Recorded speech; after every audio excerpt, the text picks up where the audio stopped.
Et chez toi, il y a un truc fort qui ressort, c'est que ça a toujours été très important pour toi de conserver une vie sociale à côté. C'est-à-dire bah déjà la famille. Je vois que la famille chez toi, c'est vraiment un pilier, hein, avec tes parents, ton Ouais, frère, etc. Les amis aussi, voilà, les sorties. Là, tu vois, tu bien dis que, sûr.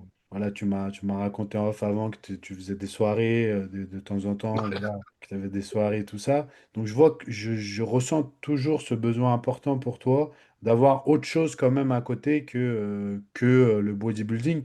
La plupart s'enferment vraiment, je pense que tu confirmeras Ah dans le oui. côté bodybuilding et ils oublient un peu tout le reste autour. Et toi, j'ai l'impression que ça n'a jamais été ton cas. Est-ce que tu peux en parler? Comment tu as réussi à concilier tout ça? Ou est-ce que peut-être c'était obligatoire pour toi pour pouvoir faire le bodybuilding d'avoir ça? Voilà, comment tu l'exprimerais? Bah, en fait, les premières années, oui, par contre, les premières années de mes 17 ans jusqu'à au moins mes 23 24 ans, je me suis énormément isolé quand même. D'accord? Euh, je me suis énormément isolé. C'était vraiment à 300% dedans, donc je me voyais pas faire autrement.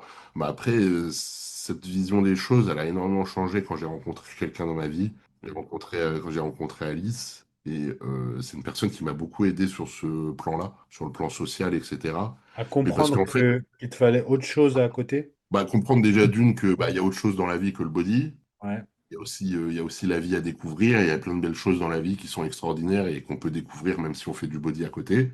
C'est là où je veux en venir, c'est qu'il y a moyen d'être à 200%, mais en ayant l'esprit plus léger. Mhm.